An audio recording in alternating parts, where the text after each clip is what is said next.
Let's begin.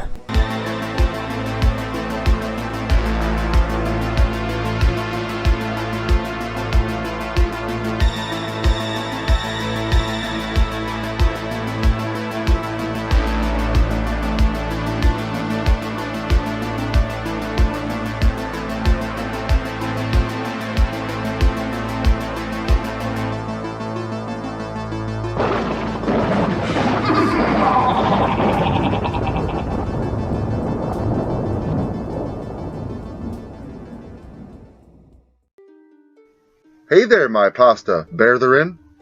Up for another juicy update of truth? No, it's not another TED Talks, more of a Teddy Talks. So, sit back, get comfortable, and allow me to scare the stuffing out of you with an important update I like to call 1999 Black Sabbath.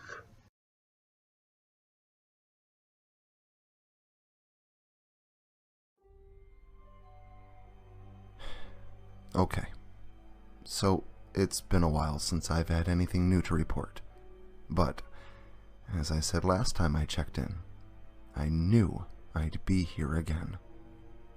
Once more, please allow me to recap what has happened up to this point for those just discovering this nightmare that has become my personal biography.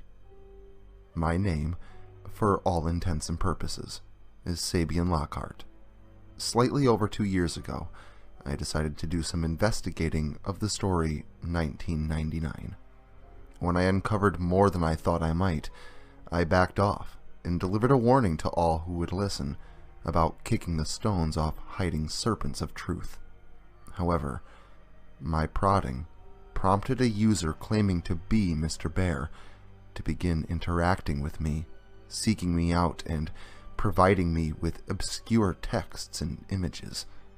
Several updates to my original experiences have been provided since then, culminating a couple of months ago with 1999 High Definition, when a viewer sent me a URL to what appears to be the infamous episode of Booby playing with scissors.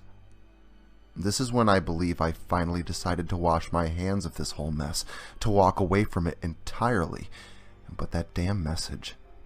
Some of you may remember a personal update entitled Caledon 21 Emergent Dismay, resulting in an encoded message that no one seemed capable of discerning for an extended period of time. Once I had discovered the sequence to represent a set of coordinates, and viewing that appalling episode of Booby, I felt compelled to follow the rabbit trail to the location identified on my GPS app. Now, there's no backing out. There's no walking away. The story of 1999 follows me wherever I go, possibly lurking right behind the next turn in every road, for what I found in that park on that misty, light gray morning was, in short, sadistic blackmail. A picture of my own daughter, consigned to the earth until I pulled it free, urging me to continue this story, to walk the path of investigation, lest my daughter become a larger part of it. I would do anything to protect my family, short of putting another in danger. So, for now, I am, I guess you could say, more than obliged to deliver to you my findings. Moving forward, after the release of High Definition, following in suit with The Observable Norm, all was quiet for a while. I had received no messages, threats, or the dreaded package in the mail. My youngest seems unaware that anything around her is off, that a possible madman may have his focus set on her, and upon asking her a few ambiguous questions, I'm confident that so far he has kept his distance from her. Now, I'm not going to go as far as to say that I thought this was all over with. I knew it would come back to me eventually, to seize me in its maw, but for a while, I was able to shed most of the stress and dread, forgetting about it at times, and enabled to take joy in my life. minus a few comments and questions regarding Mr. Bear that get asked. Much of it was able to be swept away, untethered by conscious thought. But a few weeks ago, I received a cognitive enema, and all this shit floated right to the surface. When I logged into Yahoo Mail and glared at my inbox, past experiences came rushing back. 3 messages down, sent a few hours beforehand, resided a message with no subject line and an email address that, although was new and foreign to my eyes, I recognized instantly. There could be no mistake. The letters spelled out, beofthelight@gmail.com. I didn't want to click on it. I honestly just wanted to dump it right into the trash folder and then delete it, but 1, you guys would likely never forgive me, and 2, the warnings described in high definition held firm over the control of my actions. So, once clicked and loaded, I was presented with a blank email, aside from a single URL link. I'll admit, I was slightly curious at this point, and likely would have clicked the link without feeling pressured to, so inevitably, as it were, my browser loaded a 404 error. Website does not exist. Now, I do have Tor on my PC, and have frequented the deep web, but since my Windows 10 OS was installed, it wasn't working properly and wouldn't load for me. Besides, the URL didn't end with .onion or any other instantly recognizable deep web address, so I figured I'd pursue that avenue only when I felt the need had been aroused.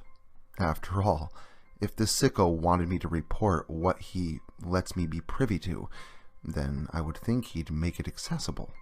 If not, well, if my hardware won't support the trails he lays down for me, then I suppose it's not my fault that I can't follow, and hence, I'm off the hook. But even then, I knew it wouldn't be that easy. So, you want to know what I did next? Something stupid as far as I'm concerned. At least, that's how I first thought about it. Many of you have asked if I have gone to the police, that if I am indeed being stalked, that I should file a report. When honestly taking the time to think about this, the scenario of walking into a police station and filing a report on a one Mr. Bear seemed to be a little ridiculous to me, and as I pulled into the Coyman's police station that afternoon, that line of logic held thick in my mind.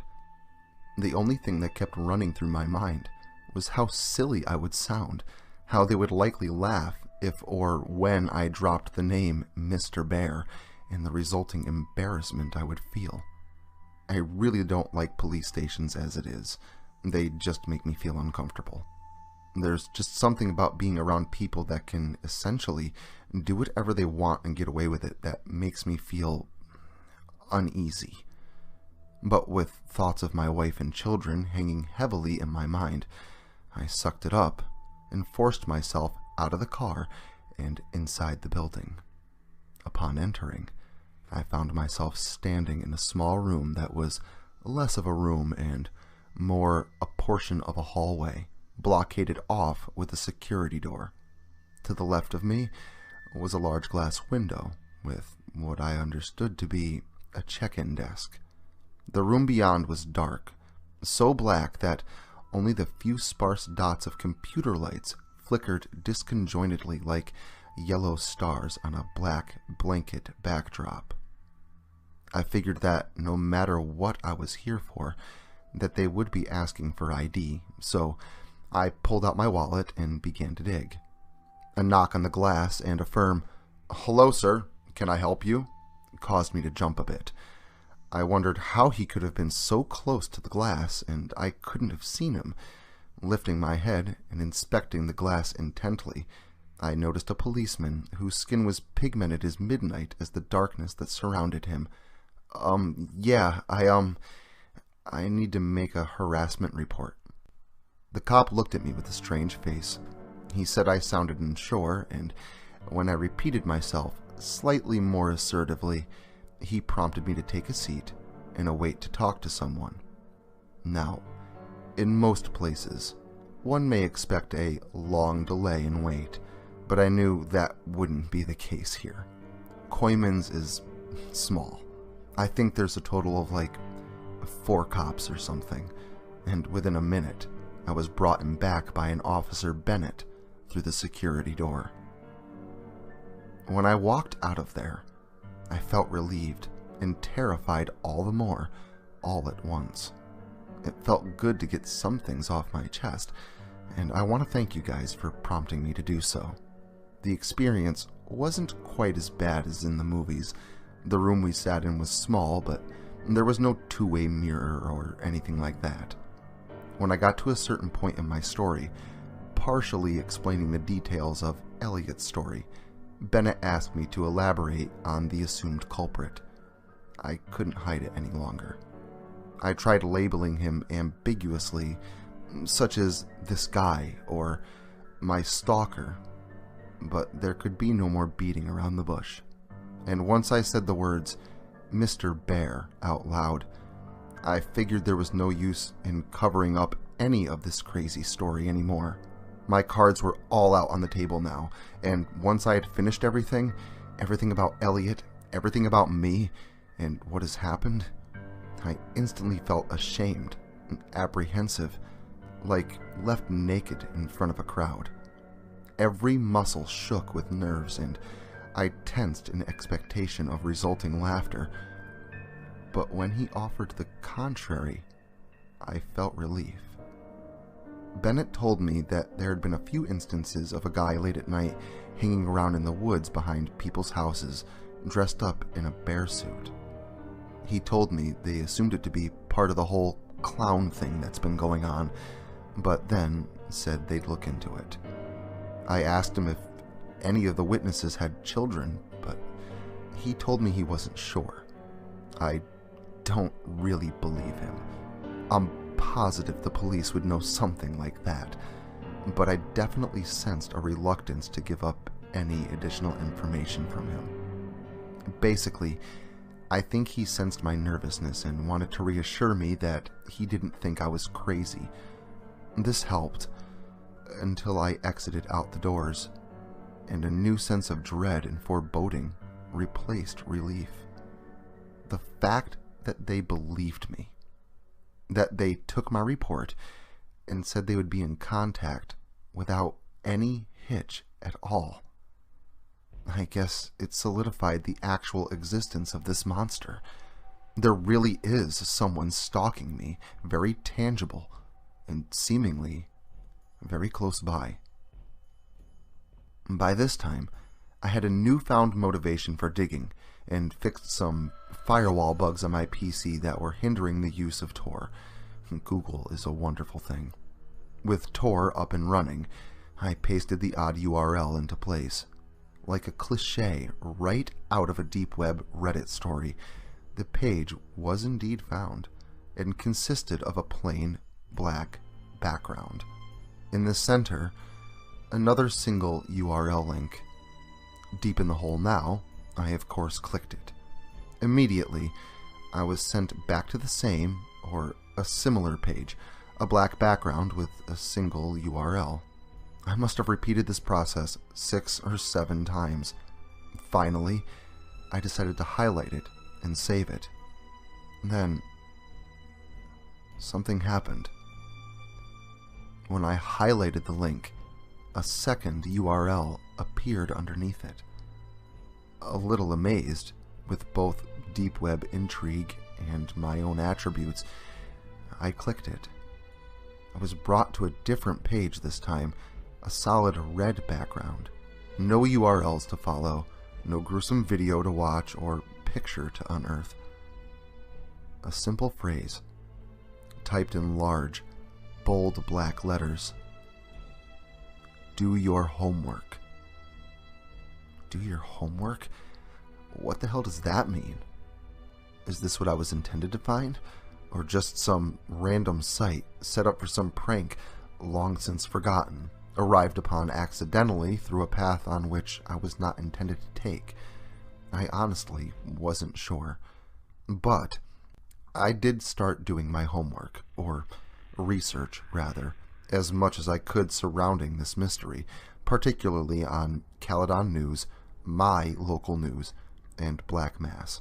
Mostly, I just found more of the same, and for a while, I've been left wondering what the hell it all means. I thought about providing all of you with the URL. In fact, I had every intention. But when I checked only a few hours later, not even really, the site had been taken down or something. I'm not huge into computer literacy, but it was no longer accessible. To give you such a link would not stave off any disbelief. I didn't have to wait long for clarification of that mundane message, found within such a cryptic online context, however. I got a message from a friend of mine, the seeker Alexis, regarding an odd Facebook message request. The user in question? One Bear of the Light. Keep in mind, I kept knowledge pertaining to this Mr. Bear username to myself up until this point. Messages from Alexis began to come frequent and panicked as the Bear of the Light started to make comments. Statements like, "I hope you follow my trail to my cellar," and "do your homework." When she told me this, my blood ran cold. Whoever had been targeting me has now begun harassing my friends. Upon a little digging and a few questions, she was prompted to read the comments on her videos. Investigation of some of those related to 1999 revealed a few comments from Mr. B. Following this lead to its source, the YouTube channel itself, two things were discovered. One, the user's email address is beofthelight@gmail.com. And two, a video has recently been uploaded, no sooner than that odd website had been taken down, the events seemingly almost going hand in hand. The video is entitled Mr. Bear Gets a New Home 12-22-24-25 and is a montage collection of disturbing imagery and a man in a bear mask flashing in random sequence, narratively detailing the events described by Elliot and the escape of Mr. Bear. The dialogue nods to an upcoming return of Mr. Bear's cellar and concludes with the phrase, "Do your homework." As if this wasn't enough to make my hair stand on end, directly tying the man to this video to the stalker oppressing my waking life, within the jumble of the video clips are several flashes of names. Two names, specifically, in white text over a black background. One is Elliot, the other, Sabian. I've listened to the video more than several times, with earbuds on and speakers on high, and I'm sure that both those names are spoken in a whisper behind the overlapping narration. Do your homework? Well, I'm not sure about you, Elliot, but I've done mine. When researching Black Mass, I noted several rituals revolving around human sacrifice. 3 of the more notable ones occur on December 22nd, 24th, and 25th, or 12, 22, 24, 25. I've also done my homework enough to know that I'm being watched and that my family could be ended at any time. So, considering said enlightenments, I hope this report, this proclamation, buys my daughter out of danger. I'll have a close eye over her, that's for sure. Elliot, wherever you are, I hope you too have taken precautions to keep you and your loved ones safe. And for those listening to this, well, it is all that much more crucial that you keep an eye on your children. For if I have freed my daughter from danger, all I have really succeeded in doing is to turn his attention away from me and mine, for now, and possibly towards you and yours. Well, looks like I can close this for now. I've had enough of the booby tube, anyway. But you may want to open yours and prepare yourself for the worst. Even at the best odds, someone is bound to pull that short straw and possibly go prime time. But puns aside, stop by next weekend and learn how death is no laughing matter, incorporeal or not. And until next time, pasta people, remember, an unbearable psychotic mind may be too much to take, especially when its owner is knocking at your door.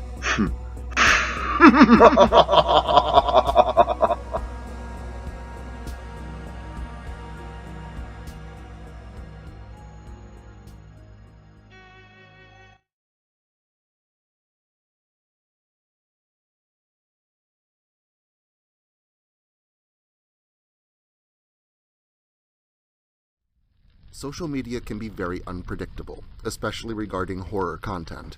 If this content gets removed, all new content will be simultaneously presented on various websites provided in the description to this video. Make sure to follow me in other digital spaces so that you never miss out on the terror. Also, if you like this video, make sure to leave a comment and hit the like button. It helps the channel a lot. If you're new to the channel and you enjoy what's here, consider hitting that subscribe button and the notification bell so that you never miss an upload. Writing is a dream of mine, and it's all of you that make that dream come true.